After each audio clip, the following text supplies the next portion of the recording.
Hey guys, this is Patrick with the 90-Day Video Blog Challenge. Today is day 6, and today I got a couple of things to cover, and it's kind of getting to the end of the week, so my brain is a little fried. So I apologize in advance if this is not as coherent as my talk started at the beginning of this week. So first off, I want to go over my Freedom Medallion picture story. So today at lunch, on my lunch break at work, I wanted to find a good spot to take a picture. Unfortunately, it was raining, so I didn't really find a good spot, or I didn't take a good picture, I should say. But there's this tower that's right in the middle of the city that I think if I go up to the top, I'll be able to get a really nice view. But when I went there, turned out it was about 700 yen to go up to the top, which is about $7. And I don't know, it was raining and it was kind of getting dark, and I would only have a couple of minutes because I would have to get back from my lunch break. So I didn't actually go up to the top. And as I was walking back to the office, I had this thought of why didn't I just, I mean, it's $7. It's not even a big deal. Why didn't I just pay $7 to go up to the top really quick? And I realized it's because I still have this mentality, or I'm still in this situation where $7 is kind of a big deal. It's not like I'm not gonna be able to eat or something, but yeah, I think about it. I think about spending $7 just to go up to the top of a tower. And I realized that the Freedom Medallion and SSM to me, on a certain level, means that kind of I should be able to just do something like that and not even think about it. So this weekend I'm going to go up to the top of the tower and take a picture with the medallion to remind myself that that's the reason I'm doing this, is so that I don't even think twice about spending a little money to get a great view of a city in the future. So that was my little lunch story.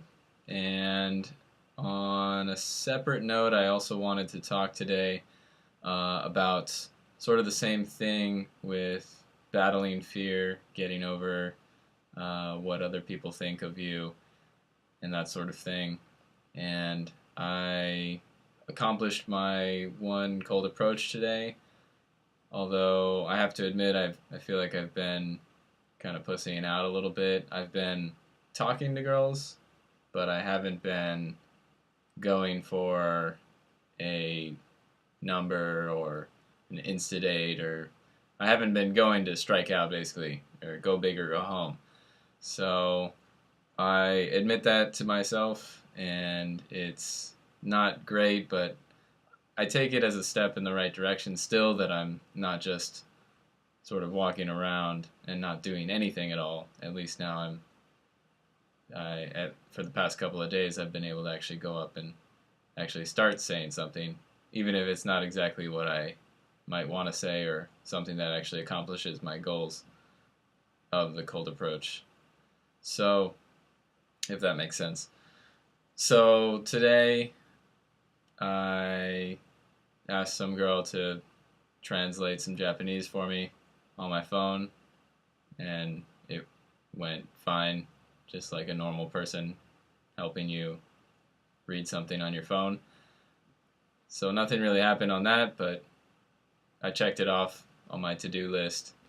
And one thing I kind of thought about in terms of this week, some progress that I've made this week, including the freedom or the accountability punishment, was getting in the right mindset of not caring what other people think, and of being fearless and getting in this fearless mindset.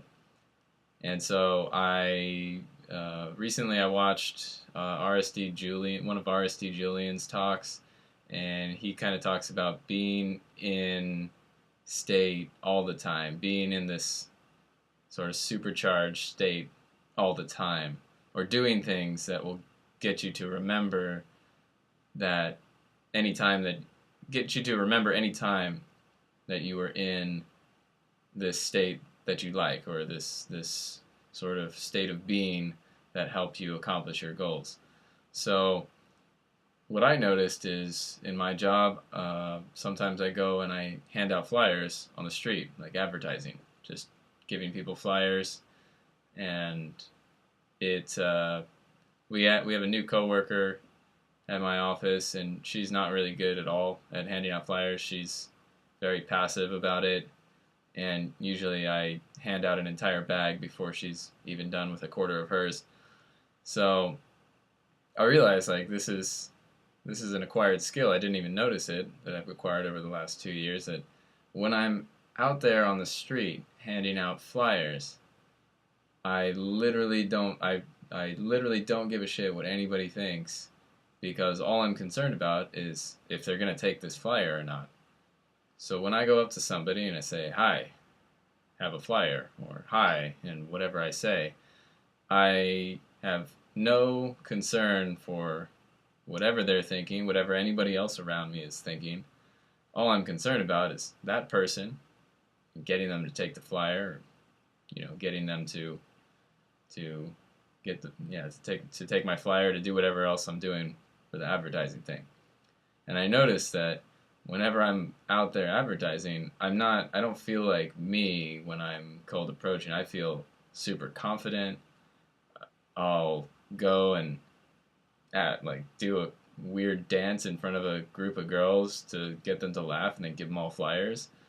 And I'll do all that stuff, and if they freak out and run away, it doesn't bother me. If they giggle and laugh and love it, it's great. But it still doesn't really affect me so much. If they stare at me and I know in their head they're thinking, "What the hell is this guy doing?" it still doesn't faze me. So it was really interesting. I kind of noticed that the other day when I was handing out flyers, and I thought to myself today, what if I could just be in that state all the time, whether or not I'm handing out flyers? And I'm starting, again, kind of the same theme. I'm starting to get this idea of the mental state I need to be in to truly be fearless. And so I think that was a really interesting sort of revelation, or an interesting thought I had today regarding something I already do that gives me confidence, something I already do that I feel truly fearless in doing, without any consequence of the outcome.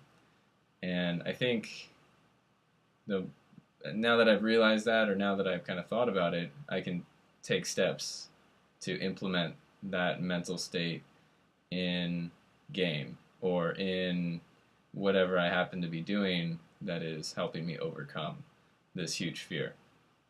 So it's pretty encouraging thinking about that, and I am excited to see how that plays out in the future, in the near future here. So yeah, pretty positive about that on that note. So that's about all I have for today. And tomorrow is club night, so hopefully I'll get a video blog up hopefully before I go out. Worst case scenario, after I go out. But I'm looking forward to testing out some of these new theories that I've learned this week, and some of the new confidence that I've gained this week tomorrow. So hopefully an update on that tomorrow. Anyhow, this is Patrick, and this was day 6 of the video blog challenge. Thanks for listening. See you guys tomorrow.